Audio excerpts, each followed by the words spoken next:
Bab 871, Pusara Kebajikan. Agam menatap langit gelap tempat hujan badai turun dan perlahan-lahan mendesak tanda iblis besar di tubuhnya. Dengan bertambahnya kekuatan dan kontak dengan iblis besar, Agam sudah mengetahui fungsi dari tanda iblis besar ini. Itu adalah kunci untuk memasukkan iblis besar ke dalam segel. Sebelumnya, Agam sudah tahu saat melawan iblis besar. Jika tidak, dengan kekuatannya, dia tidak akan bisa menghentikan serangan iblis besar sepenuhnya. Pergilah! Agam menjentikan tanda iblis besar, kedua tangannya membentuk mantra segel, dan dia mengucapkan mantra. Iblis besar bergegas masuk awan hujan, melepaskan aura tak terlihat yang perlahan berdesir dan menyebar ke seluruh alam G. Mantra pembalik formasi. Mantra yang bisa membalikan formasi dan memungkinkannya untuk kembali ke keadaan semula. Teknik rahasia tingkat istimewa. Tingkatannya tidak terlalu tinggi, tetapi kondisi menggunakannya sangat keras. Formasi hanya bisa pulih jika memiliki fragmen awal formasi. Kebetulan, efek negatif yang ditimbulkan oleh 81 formasi Haben dapat disingkirkan melalui tanda iblis besar. Pada saat yang sama, iblis besar dapat dikembalikan ke formasi. Di atas Sungai Agung yang berjarak puluhan kilometer dari sana, ketika tanda iblis besar menutupi iblis besar, rantai emas rumit yang tak terhitung jumlahnya muncul di tubuh gelap iblis besar yang meronta. Dia ditarik ke dalam Sungai Agung, di tengah raungan tidak terimanya, dia diseret kembali ke sungai. Sungai sekali lagi mendapatkan kembali ketenangannya. Kakek! Galih yang bersembunyi di sebuah gua gunung yang berada agak tinggi melihat hal ini. Dia refleks berbalik melihat pria tua itu. Pria tua itu menghela napas lega dan mengelus dahi cucu-cucunya. Dia tersenyum dan berkata, "Orang-orang jahat telah dipukul pergi. Kita sudah aman. Apa kakak itu yang membantu kita? Kakek juga tidak tahu. Mungkin dia. Tapi, tidak peduli siapa. Dia adalah orang yang berjasa bagi kita. Orang yang berjasa bagi semua orang di hilir." Orang-orang di bawah atap mendengarkan suara hujan yang perlahan-lahan menyebar ke seluruh langit. Cahaya matahari terbenam bersinar di cakrawala, disertai dengan sedikit hujan merah. Seperti burung Phoenix yang terlahir kembali dari abu, keindahan itu begitu menyesakkan dada. Ketika Agam kembali ke halaman, Wisnu tidak tahan bertanya, "Apa kamu tidak apa-apa? Apa perlu istirahat?" Agam menggelengkan kepalanya dan menatap Citra yang terbaring tak sadarkan diri di bangku. Biksu Ananda berkata, "Dia baik-baik saja untuk saat ini." Untuk saat ini. Hati Agam sedikit berat. Melihat ada begitu banyak orang, dia tidak bertanya lebih lanjut. "Oh ya?" Biksu Ananda teringat sesuatu dan berkata dengan suara kecil. "Ketika kamu mengadili ketiga orang tadi, pemuda dengan kekuatan pelahap itu mencuri kesempatan untuk pergi. Kekuatannya sangat aneh. Kekuatan yang dia keluarkan dalam sekejap bahkan setara denganku. Aku khawatir dia mencoba mengalihkan perhatian, jadi aku tidak mengejarnya." "Oh!" Agam agak terkejut. Sepertinya, semua seperti yang dia duga. Ivan sedang membantu dirinya sendiri dengan membantu Agam. Ivan juga mendapatkan banyak keuntungan dari perjalanan ini. Dia meninggalkan pesan sebelum pergi. Dengan ekspresi aneh, Biksu Ananda berpikir sejenak dan berkata, "Dia berkata kamu harus ingat kamu berutang budi padanya." "Bajingan, berutang apanya?" Agam jadi tidak bisa berkata-kata. Sebelumnya, dia sudah merasakan Ivan sedang melahap aura Haben, Karno, dan Takla yang mengalir keluar di dekatnya. Meskipun aura ini sangat kuat dan tidak dapat langsung diserap, ini semua bagi Ivan yang memiliki kekuatan pelahap adalah suplemen besar. Pada akhirnya, dia dan Ivan hanya saling terikat dan saling menggunakan satu sama lain. Melihat Agam juga bisa mengumpat, orang-orang keluarga Yuliandi dan keluarga Winata membelalakan mata. Sulit membayangkan pemuda ini adalah orang yang sama dengan penguasa neraka yang sebelumnya bertanggung jawab atas sebab dan akibat, hidup dan mati. Ivan yang sudah lama melarikan diri, mendarat di gunung di antah berantah.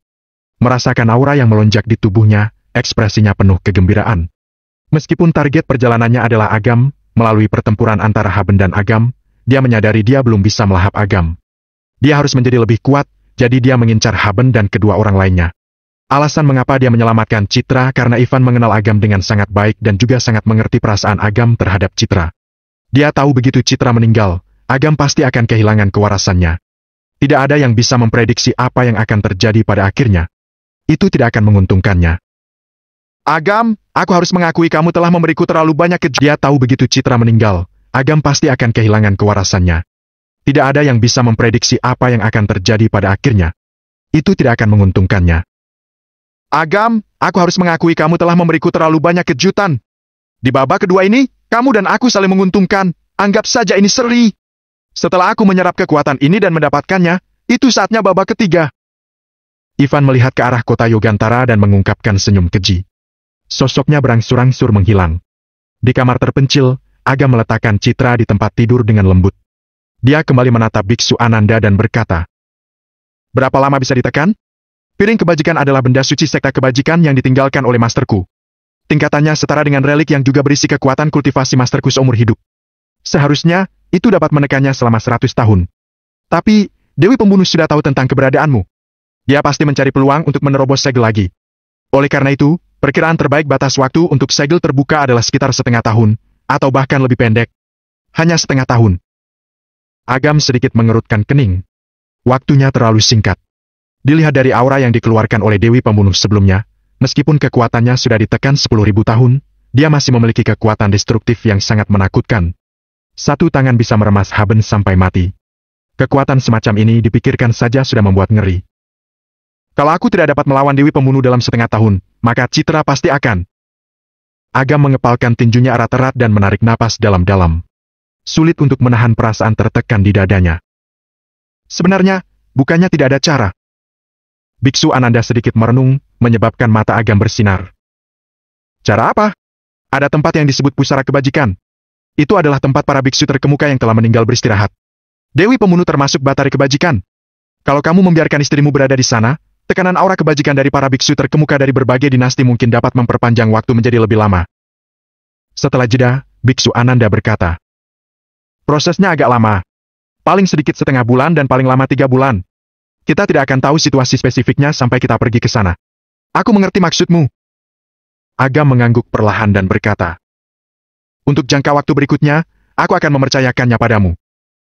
Meski mereka berdua baru berkumpul setelah susah payah, Agam tidak bisa menoleransi kecelakaan apapun yang akan mengancam keselamatan Citra. Selain itu, masih banyak hal yang harus dia lakukan selanjutnya. Jika dia menahan Citra di sisinya, akan sulit menghindari Citra terlibat di dalamnya. "Karena kamu telah mengambil keputusan, aku akan membawanya berangkat besok dan kembali secepat mungkin." Biksu Ananda mengangguk dan tidak mengatakan apa-apa lagi. Dia berbalik dan meninggalkan rumah, memberi Agam waktu yang tersisa. "Satu kata cinta, betapa hebatnya!" Tawa Biksu Ananda terdengar kecil, penuh kepahitan dan ejekan untuk dirinya sendiri. Agam duduk di samping tempat tidur dan menarik tangan dingin Citra yang lemah dan lemas. Dia berkata, "Citra, kamu benar-benar bodoh. Bagaimana kamu bisa menyalahkan dirimu sendiri? Kesengsaraan yang aku alami adalah sesuatu yang rela aku tanggung dan harus aku tanggung. Itu tidak ada hubungannya denganmu. Adapun kematian Nenek Haryadi..." Agam teringat sesuatu dan pikirannya bergerak. Dia memanggil payung pemurnian jiwa yang disimpan dalam tubuhnya. Dia dengan mudah menghapus tanda jiwa pada payung pemurnian jiwa. Agam membuka payung pemurnian jiwa. Beberapa aura perlahan melayang keluar dan membentuk sosok Nenek Haryadi. Bab 872, rencana berikutnya. Hanya sebagian kecil jiwa roh Nenek Haryadi yang hancur. Sisa jiwa roh Nenek Haryadi masih berada di payung pemurnian jiwa. Hanya saja, jiwa utama yang hancur. Hampir tidak mungkin untuk menghidupkan kembali Nenek Haryadi. Namun, sebagai penguasa neraka, Agam tentu saja memiliki metode yang tidak biasa. Ada 2 syarat untuk membangkitkan Nenek Haryadi. Pertama, buah nirwana. Kedua, menjadi pejabat di neraka sehingga bisa ada di antara langit dan bumi. Kedua syarat itu tidak diragukan lagi sangat sulit, terutama yang kedua. Hampir tidak mungkin orang lain melakukannya. Bahkan klan super tersembunyi yang terkuat pun tidak bisa melakukannya. Namun, itu mudah bagi Agam. Dengan jasa Nenek Haryadi, dia bisa mengangkatnya menjadi petinggi dunia akhirat atau bahkan pemimpin dunia akhirat. Akan tetapi, karena Nenek Haryadi sebenarnya berada di alam G, sebaiknya mengangkat posisi Nenek Haryadi di alam G juga. Sebelum mengangkatnya, sebab akibat di alam G perlu dipulihkan. Keluarga Budiono telah dihancurkan. 2 klan tersembunyi yang tersisa, klan Gunung Malik dan klan Wanara, perlu dibereskan. Agam menggelengkan kepalanya dan mengesampingkan pikiran ini untuk saat ini. Masalah posisi di dunia akhirat tidak perlu dipertimbangkan dulu. Buah nirwana adalah kuncinya. Lahir di tanah berenergi negatif ekstrem, melahirkan api karma. Sederhananya, tempat buah nirwana lahir tidak hanya penuh dengan kejahatan, tetapi juga memiliki nasib baik yang besar. Di bawah 2 aura ekstrem ini, barulah benda ini bisa lahir. Agam memegang dagunya.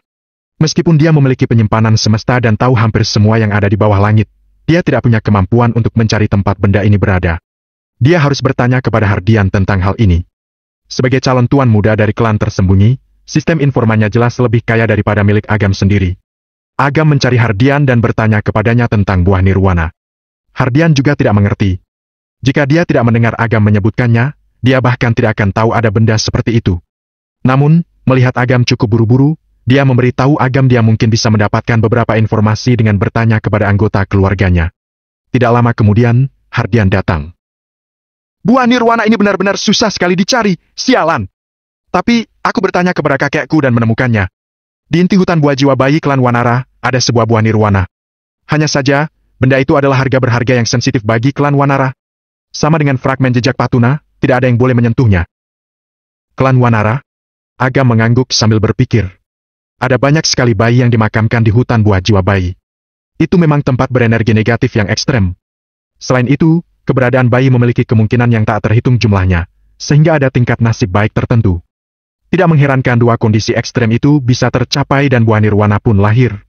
Setelah Hardian pergi, Agam menggerakkan batu keinginan dan peta 9 alam perlahan terbuka. Di seluruh alam G, ada 2 tempat dengan fragmen jejak Patuna.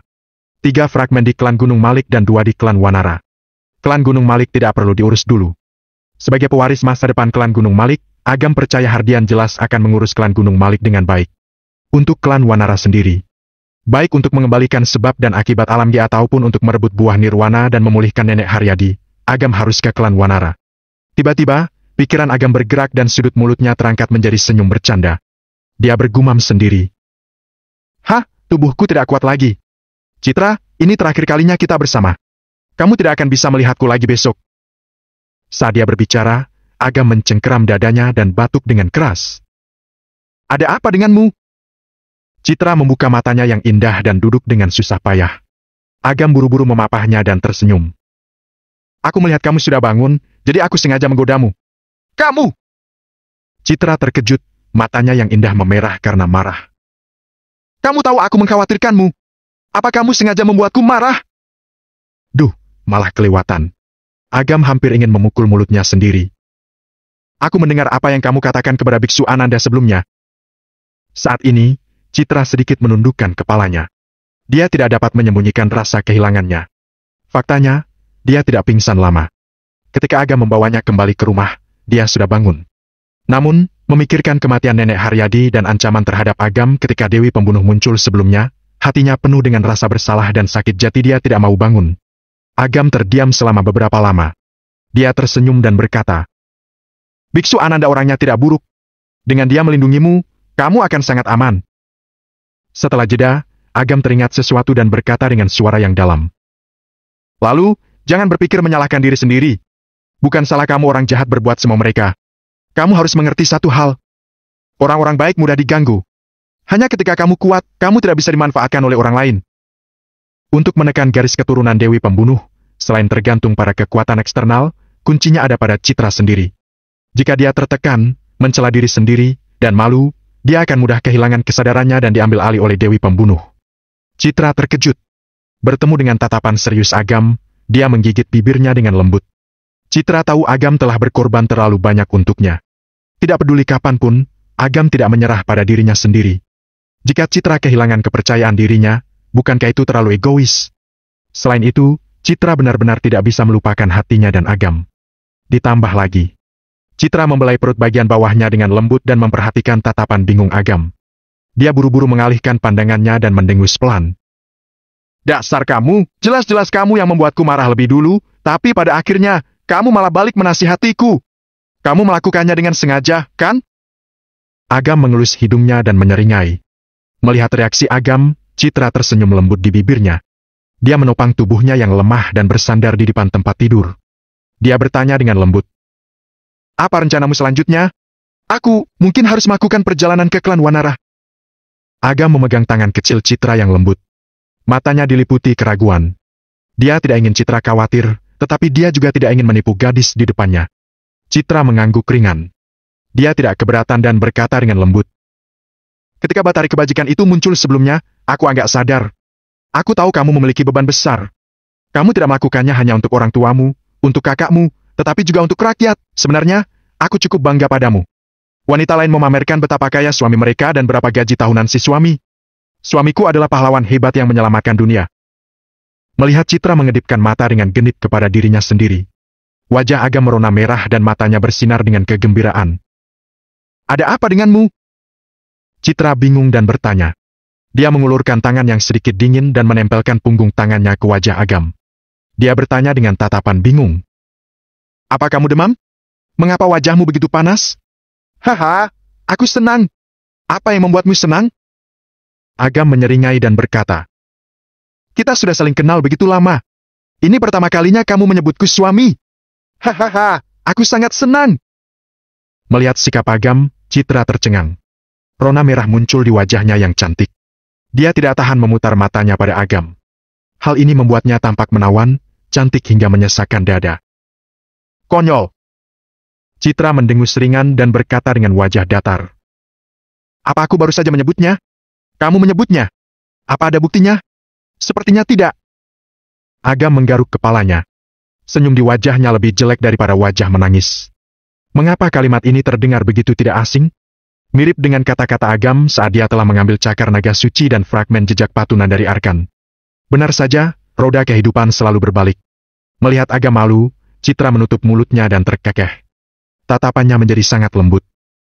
Aku punya kabar baik untukmu. Agam memanggil payung pemurnian jiwa di sebelahnya dan membukanya. Sisa jiwa roh di dalamnya membentuk sosok Nenek Haryadi. Nenek Haryadi! Mata Citra langsung merah dan dia tidak tahan dan bertanya. Bagaimana kabar nenek? Apa dia baik-baik saja sekarang? Situasi Nenek Haryadi agak unik. Sebagian kecil jiwa rohnya telah hancur, sulit bagi sisa jiwa roh untuk pulih. Tapi, aku telah menemukan cara. Selama perjalanan ke klan Wanara berjalan lancar, ketika kamu kembali, kamu mungkin akan dapat melihat Nenek Haryadi setelah kebangkitannya. Agam tersenyum dan berkata. Dia harus memberi Citra dukungan untuk menghilangkan rasa bersalah di hatinya. Kamu harus berhati-hati. Kamu tidak bisa memaksakan segala sesuatu. Citra mengangguk ringan sebelum mendongak. Matanya yang indah menatap wajah Agam dan dia menggigit bibir tipisnya. Seolah dia ragu-ragu tentang sesuatu. Ada apa? Agam bertanya, bingung. Apa kamu ada masalah? Aku sebenarnya merasa sedikit enggan berpisah denganmu. Citra sedikit menundukkan kepalanya dan akhirnya mengatakan apa yang ada di hatinya. Bab 873, Godaan Hasrat. Agam melihat gadis lembut di bawah cahaya lembut perlahan curhat padanya. Perasaan sayang yang kuat membuat hati Agam panas. Perasaan yang telah lama ditekan meledak tanpa bisa disembunyikan lagi. Agam mengulurkan telapak tangannya dan memeluk pinggang ramping Citra. Melalui pakaian tipisnya, dia merasakan kehalusan di telapak tangannya seperti batu permata yang hangat. Dia membenamkan wajahnya di rambut Citra yang lembut dan mencium aroma rambutnya yang memikat. Aku akan kembali dalam waktu 10 hari hingga setengah bulan untuk perjalanan ini. Pada saat itu, kita tidak akan pernah berpisah lagi. Pipi Citra sedikit merona, membuat orang mabuk seperti anggur merah yang lembut. Dia tidak melepaskan diri dari pelukan Agam. Seperti telah mengambil keputusan, Citra berkata. Jangan pergi malam ini, ya? Mendengarkan emosi yang kaya dalam kata-kata gadis itu, hati Agam menjadi sangat panas, seperti gunung berapi telah meletus. Dia mengangguk berulang kali dan berkata, Aku tidak akan kemana-mana. Aku akan menemanimu di sini. Citra merasakan tubuh panas Agam. Ketika dia melihat senyum nakal di wajah Agam, dia segera mengerti apa yang Agam maksud. Sentuhan malu dan marah segera muncul di pipinya. Dia segera mendorong Agam menjauh dan memegang selimut untuk menutupi tubuhnya. Dia berkata dengan marah, Jangan pikir macam-macam. Aku hanya merindukanmu dan tidak mau melakukan apapun. Agam berkata dalam kesusahan. Tidak melakukan apa-apa terlalu menyiksa. Kamu bisa pergi kalau kamu tidak mau. Aku tidak memaksamu untuk tinggal. Citra mendengus ringan. Jauh di dalam matanya yang indah, ada sedikit rasa malu. Mengingat apa yang dia katakan sebelumnya, itu benar-benar membuat orang berpikir aneh-aneh. Faktanya, dia sudah menerima Agam. Pada malam perceraian, setelah dia memanfaatkan rasa mabuk untuk memberikan tubuhnya pada Agam, hatinya sudah diisi oleh pria ini. Namun, sejak terakhir kali itu menyebabkan dia hamil, sangat berbahaya untuk melakukan hubungan saat ini. Terlebih lagi, dia selalu mengingat apa yang Nenek Haryadi katakan padanya. Dia tidak boleh membiarkan Agam tahu tentang kehamilannya. Jika tidak, Agam akan menderita utang dosa 2 kali lipat. Ini adalah sesuatu yang tidak ingin Citra lihat. Melihat ekspresi malu dan kesal Citra, Agam secara paksa menekan nafsu jahatnya. Dia tidak ingin menakuti Citra. Dia tertawa kikuk dan berkata, Oke, tidak melakukan apa-apa. Agam dengan cepat melepas pakaiannya dan naik ke tempat tidur. Dia akan masuk dalam selimut ketika Citra mendorongnya. Citra memberikan selimutnya pada Agam dan mengambil selimut yang dipakai Nenek Haryadi sebelumnya. Dia tersenyum bercanda dan berkata, "Ini musim hujan. Hati-hati masuk angin." Agam tidak tahu harus tertawa atau menangis. Ya, bahkan tidur dalam satu selimut saja tidak bisa. Ini benar-benar sudah tidak mungkin lagi. Melihat ekspresi Agam yang agak kecewa, Citra merasa sedikit tak enak. Di atas selimut, dia berinisiatif untuk memeluk pinggang Agam. Merasakan tangan Citra yang lembut dan mencium aroma samar gadis dalam selimut, Agam menelan ludah dalam tenggorokannya yang kering. Matanya penuh dengan nafsu. Agam menekan tangan Citra dan berbaring untuk melihat mata Citra yang malu dan panik. Agam tidak bisa menahan diri. Satu tangannya berjalan ke selimut Citra dan merasakan panas samar meluap ke tangannya. Saat hendak meraba kelembutan yang membuatnya sulit menahan diri, cahaya keemasan melintas dan mengikat Agam dalam sekejap mata. "Sudah sepakat tidak boleh berbuat apa-apa, ya?" Suara sengaut Citra terdengar lembut dan lemah. Kalau dia tidak mengingat kata-kata Nenek Haryadi, dia hampir jatuh dalam godaan. Agam diikat dengan tali abadi dan tidak tahu harus bereaksi bagaimana. Ya, tampaknya cara Citra menggunakan tali abadi telah hampir sempurna. Dia bahkan dapat menggunakannya di saat seperti ini. Namun, berpikir hasratnya tadi dengan saksama, Agam sedikit khawatir. Dia terlalu tidak rasional. Sekarang tubuh Citra sangat lemah dan dia baru saja menekan Dewi Pembunuh. Jika mereka berdua melakukan hubungan badan, itu mungkin menyebabkan emosi Citra bergejolak hebat dan mengurangi efek tekanannya. Setelah desahan ringan, Agam menarik napas dalam-dalam beberapa kali. Ini agar suasana hatinya berangsur-angsur tenang. Melihat suasana hati Agam yang tertekan, Citra merasa sedikit bersalah. Dia memegang tangan Agam dengan lembut. Matanya basah oleh sedikit air mata. Citra berkata dengan lembut, "Lain kali, ya? Lain kali, aku." Ketika dia mengucapkan kata-kata ini, Citra sedikit tercengang. "Sudah larut. Tubuhmu lemah. Tidurlah lagi." Citra mengeluarkan suara, "Sudah larut. Tubuhmu lemah. Tidurlah lagi." Citra mengeluarkan suara kecil, tetapi tetap tidak berani menatap Agam. Agam mematikan lampu di kamar dan berbaring di tempat tidur. Melihat gadis pemalu di depannya dengan setengah pipi tersembunyi di selimut, dia tersenyum. Dia menarik tangan halus Citra di selimut, menutup matanya, dan beristirahat. Setelah 10 menit, mendengar napas tenang Agam, Citra menjadi lebih berani. Melihat wajah tidur Agam yang tenang, matanya yang indah menunjukkan kelembutan seperti cahaya bulan. Di luar hujan gerimis. Suara hujan rintik-rintik saat jatuh di jalanan batu di halaman. Di Gunung Rajawi, di sebuah puncak yang menjulang tinggi, ada hawa dingin yang menutup sepanjang tahun. Iklimnya puluhan derajat di bawah nol membuat tidak ada makhluk yang berani mendekat. Ada dua orang tua duduk di bangku batu dengan papan catur di depan mereka. Mereka memegang bidak catur di tangan mereka dan mempertimbangkan tempat menaruhnya. "Ada kabar dari kota Yugantara. Kali ini, penguasa neraka yang menang." Tidak hanya itu, gadis bernama Citra Pambudi memiliki garis keturunan Dewi Pembunuh di tubuhnya dan terjaga dengan sangat baik. Garis keturunan terbangun di tengah jalan, menyebabkan Dewi Pembunuh turun ke dunia. Haben, anak kecil itu, mati di tangan Dewi Pembunuh. Seorang pria tua berjubah putih perlahan berkata, menjatuhkan bidak catur putih di tangannya. Anak muda saat ini terlalu ceroboh dalam pekerjaannya. Mereka terlalu bernafsu menyerang sehingga mereka berakhir seperti itu. Pria tua berjanggut panjang yang lain mengelus janggut putihnya. Dia menggelengkan kepalanya sambil tersenyum dan menaruh bidak caturnya. "Oh, Takela adalah anakmu. Dia dikirim ke neraka? Tidakkah kamu merasa sedih?" Pria tua berjubah putih memandang pria tua berjanggut panjang di depannya sambil tersenyum. Pria tua berjanggut panjang itu menggelengkan kepalanya dan berkata, "Semua hal di dunia ini akan mati. Siapa yang bisa menghindari kematian? Kematiannya membuat kita berjaga-jaga. Kematiannya itu pun menjadi bernilai. Ya, melalui kejadian ini, kita dapat lebih memahami kekuatan penguasa neraka dan membuat orang-orang itu lebih serius menghadapinya. Tapi, aku pikir mereka masih belum akan bergerak. Bagaimanapun, reruntuhan naga leluhur akan segera muncul. Sebelum itu, mereka tidak akan menyia-nyiakan kekuatan mereka. Tapi, kamu dan aku berbeda. Klan Restan Surgawi dan klan Koven sudah bermusuhan dengan penguasa neraka. Kalau kita tidak mencarinya, dia sendiri akan datang mencari kita. Ini perlu ditanggapi dengan serius. Kalau tidak, ketika dia datang untuk membunuh kita, posisi kita menjadi lebih lemah. Dia tidak akan datang dalam waktu dekat. Penguasa neraka sangat pintar. Dia tahu dengan kekuatannya saat ini, memang masih bisa menghadapi keberadaan seperti keluarga Budi Ono. Tapi, kalau ingin berurusan dengan kita, hehe, itu masih jauh dari cukup. Berbicara tentang keluarga Budi Ono sudah berakhir. Sepertinya kita harus mengganti bidak catur. Kalau tidak, permainan ini tidak akan bisa dilanjutkan. Pria tua berjubah putih itu menyipitkan mata. Bab 874, Serangan Mental. Benar. Pria tua berjanggut panjang itu mengambil bidak hitam. Dia mengamati situasi papan catur dan menaruhnya bidak catur. Dia tersenyum. Bagaimana dengan klan Wanara? Tujuan penguasa neraka pada dasarnya telah dipastikan. Dia ingin mengembalikan semua sebab dan akibat alam G. Klan Wanara akan menjadi tujuan berikutnya. Sebagai bidak catur, jelas ini sangat cocok. Tapi, baru-baru ini aku mendengar klan Keraton Estro akan menyerang klan Wanara. Ada banyak hal tidak tentu. Klan Keraton Estro, meskipun alama berbatasan dengan alami, mereka berbeda dari 3 kelompok kekuatan di alam G. Tuan mereka bukan domain Gunung Rajawi. Jadi, cukup merepotkan untuk bernegosiasi. Tapi, ini juga merupakan peluang. Selama klan Keraton Estro menyerang klan Wanara, kita akan memiliki alasan untuk terlibat dalam alam A.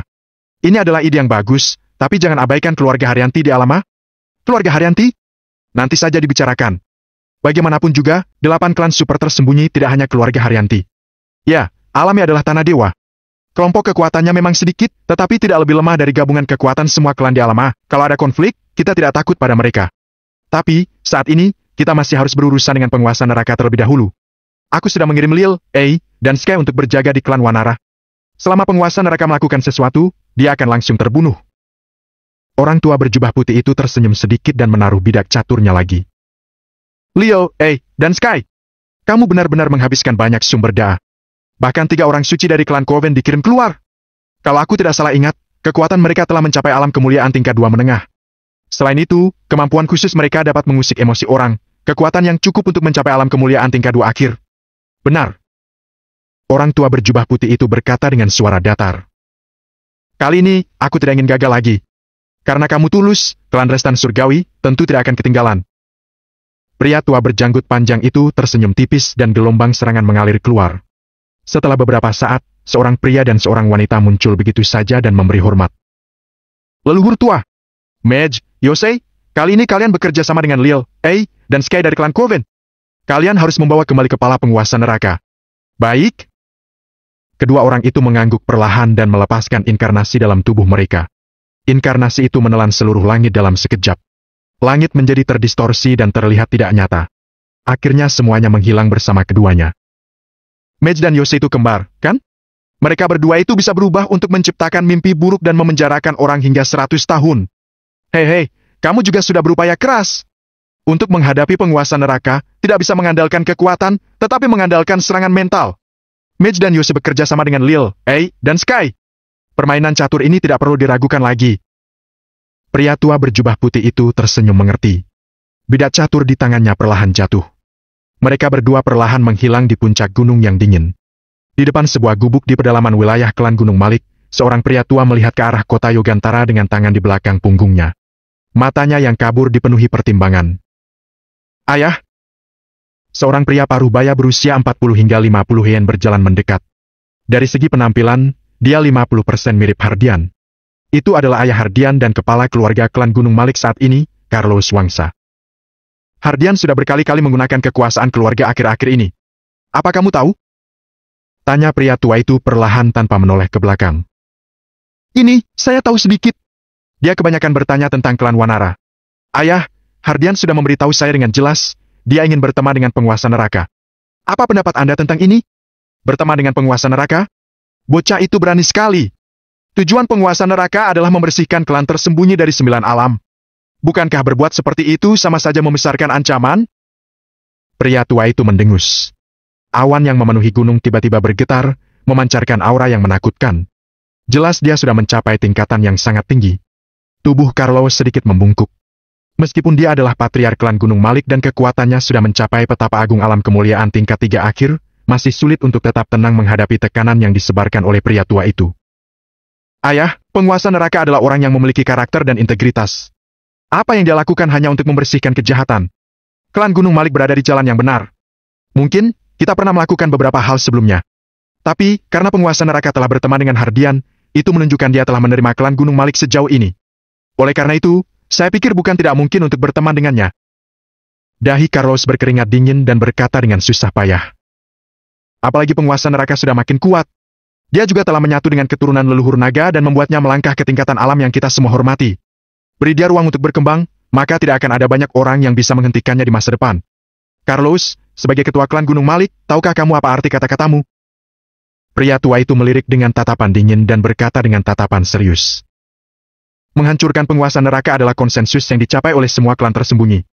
Berteman dengan penguasa neraka berarti melawan semua klan lain. Sudahkah kamu memikirkan konsekuensinya? Saya telah memikirkannya. Tapi, klan tersembunyi masing-masing memiliki niat tersendiri, sulit untuk mencapai kolusi. Klan Gunung Malik hanya perlu berteman di belakang mereka. Mereka tidak akan memiliki alasan yang sah untuk menolak kita. Selain itu, saya percaya sangat perlu untuk berteman dengan penguasa neraka. Kalau tidak, klan Gunung Malik dapat menjadi keluarga Budi Ono berikutnya.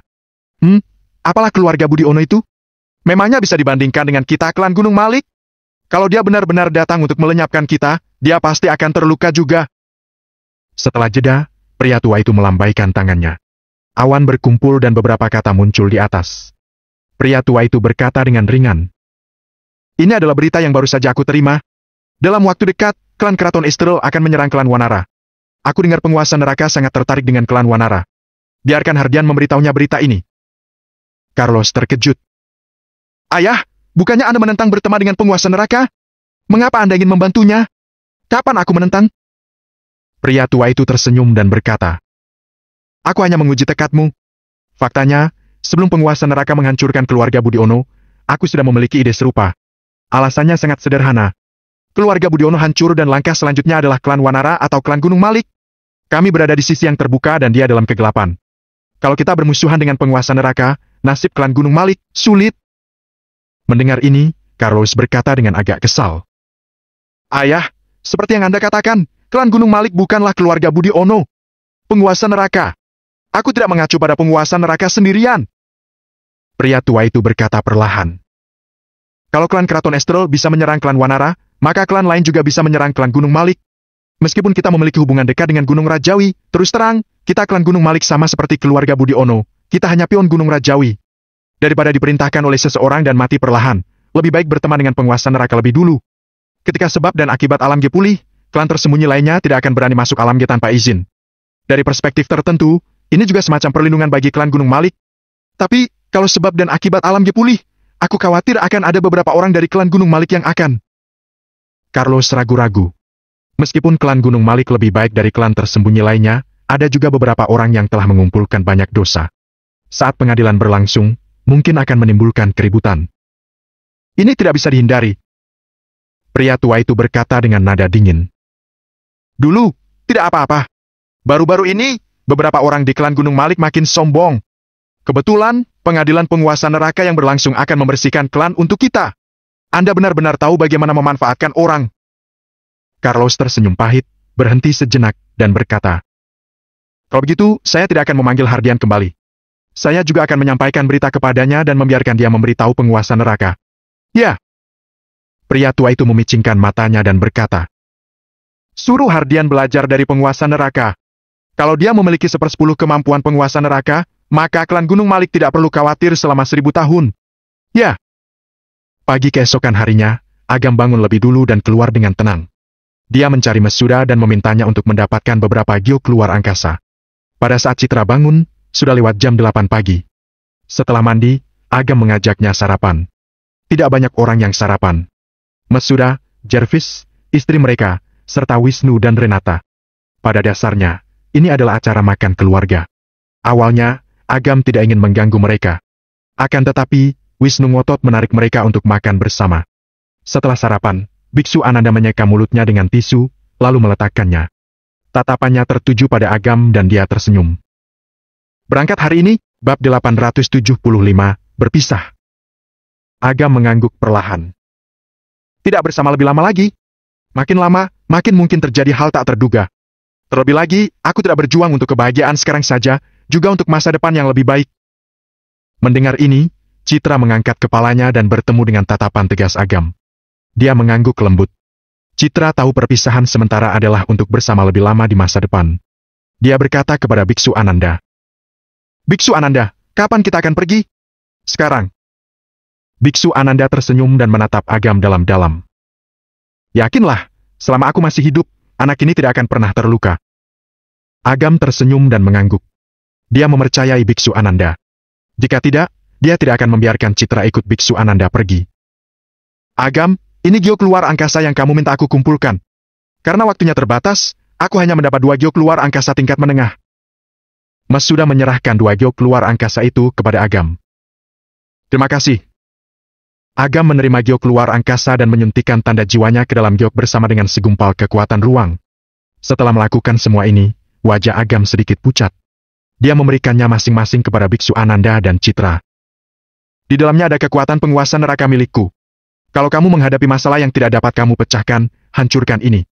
Selama berada di 9 alam, pada dasarnya aku bisa langsung tiba. Biksu Ananda menerimanya. Citra menerima batu giok dan menatap wajah pucat Agam. Dia bertanya dengan sedih. Apa kamu tidak apa-apa? Agam menggelengkan kepalanya dan lanjut makan dalam diam. Melihat ini, Biksu Ananda melirik Citra dan bangkit untuk membawanya pergi. Sesampainya di depan pintu, Citra berbalik menatap Agam yang masih makan. Matanya yang indah penuh dengan kerumitan dan keengganan. Nak, kalian semua memiliki hal-hal untuk kalian lakukan. Hidup itu panjang. Perpisahan sementara memang pahit, tetapi kalian harus melewatinya. Biksu Ananda tersenyum. Dia tidak bermaksud mengganggu Agam dan Citra. Namun, perpisahan seringkali merupakan hal yang menyakitkan. 1 menit lebih lama adalah siksaan bagi mereka yang tinggal dan pergi. Citra mengangguk ringan, lalu dia didorong oleh aura yang dikeluarkan oleh Biksu Ananda hingga melambung ke udara dan segera menghilang. Hanya tersisa aroma samar rambutnya. Di masa depan, ketika aku tidak ada, kamu harus menjaga dirimu dengan baik. Bisikan lembutnya perlahan terdengar tertiup angin. Agam meletakkan sendoknya dan menatap langit. Ketika Citra menghilang dari pandangannya, dia kehilangan aura keberadaan Citra. Keduanya terjerat sebab akibat membuat mereka seperti tali yang sesekali bertautan.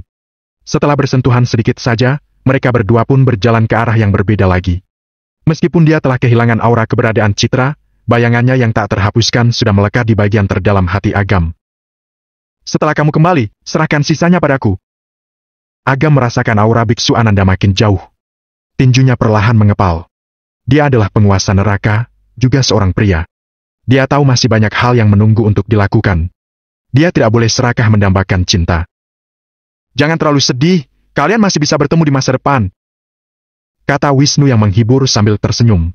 Renata memelototi Wisnu dan berkata, tidak masalah kalau itu perpisahan biasa. Tapi, jangan lupa berapa banyak kesulitan yang telah mereka lalui untuk bersama. Mereka dipaksa untuk berpisah sebelum menikmati beberapa hari bersama. Kalau itu kamu, apa kamu bisa berlapang dada? Wisnu buru-buru tersenyum dan berkata, aku pasti merindukanmu. Renata terlalu malas untuk memedulikan Wisnu dan berkata kepada Agam, aku yakin Citra juga pasti ingin berpisah denganmu.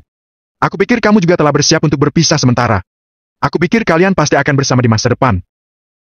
Mendengar ini, Agam mengangguk sambil tersenyum dan pikirannya bergerak. Hardian masuk dengan langkah lebar dan tersenyum. Agam, aku punya kabar baik untukmu. Klan Keraton Esterel akan menyerang klan Wanara. Apa berita itu bisa dipercaya? Agam merenung dan bertanya. Tidak diragukan lagi, klan Keraton Esterel ingin menyerang klan Wanara adalah sebuah hal baik. Mereka tidak hanya bisa meminjam tangan klan Keraton Esterel untuk menjungkir balikan klan Wanara. Jika tidak salah ingat, ada seorang pria bernama Fikri di klan Keraton Esterel yang lolos waktu itu. Saat itu, untuk menyelamatkan Citra, dia secara paksa menghancurkan sebab dan akibat dan menyebabkan orang jahat terhindar dari pengadilan. Melihat batas 1 bulan makin dekat, Agam harus mengirim Fikri ke neraka sebelum tenggat waktu. Jika tidak, sebelum Dewi Pembunuh terbangun, Citra akan kehilangan jiwa rohnya dan mati. Tentu saja, Agam juga. Sebaliknya, selama Fikri dihakimi, utang dosa Citra akan dihapuskan dengan sendirinya. Sekalian dendam baru dan lama diselesaikan bersama. Ayahku sendiri yang memberitahuku berita ini, dia juga mendapat izin kakekku. Dalam 3 hingga 7 hari ini, klan Keraton Esterel akan melancarkan serangan rahasia ke klan Wanara. Hardian tertawa bersemangat. Yang membuatnya senang bukanlah berita ini, tetapi sikap ayah dan kakeknya. Mereka menyetujui cara Hardian. Ini sama saja dengan menarik klan Gunung Mali kembali dari kematian. Bagaimanapun, Hardian telah melihat kekuatan dan tekanan Agam dengan matanya sendiri. Dia telah melihat itu lebih dari sekali. Berdiri di sisi berlawanan dengan Agam, mereka pasti akan berakhir seperti keluarga Budi Ono. Agam juga mendengar maksud tersembunyi Hardian dan mengangguk perlahan.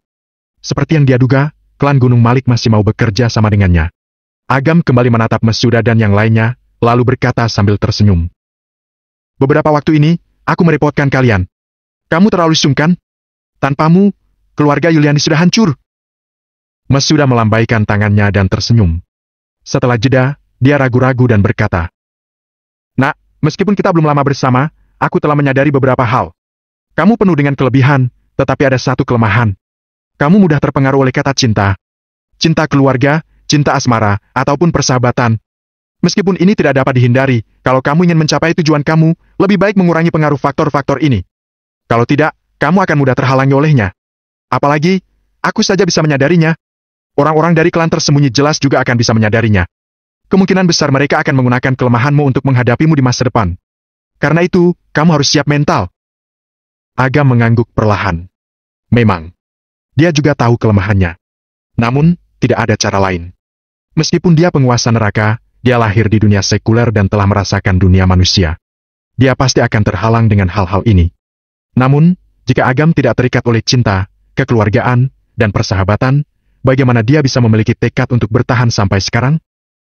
Pak Masuda, terima kasih telah mengingatkanku. Aku akan mencoba yang terbaik untuk menghindarinya. Agam tersenyum dan mengangguk. Dia memandang Hardian dan bertanya, "Apa kamu akan pergi denganku? Aku memang berniat begitu, selama kamu tidak keberatan." Hardian tersenyum. Meskipun berada di sisi Agam sangat berbahaya, keuntungannya jauh melebihi kerugiannya. Baru berapa lama sejak dia bersama Agam? Hanya dalam beberapa hari, dia telah belajar banyak hal yang akan sangat membantu latihan kekuatan kultivasinya, kehidupannya, dan manajemen klan Gunung Malik di masa depan. "Agam." Wisnu memandang Agam dan dengan sungguh-sungguh berkata, "Kemanapun kamu pergi di masa depan, ketika kamu lelah, datanglah ke kota Yogantara untuk mencariku. Aku akan menemanimu minum dan makan sampai puas." Renata memutar matanya pada Wisnu, tetapi tidak mengatakan apa-apa. Dia adalah seorang gadis dan tidak mengerti persahabatan antar pria. Namun, dia mengerti arti di balik kata-kata Wisnu.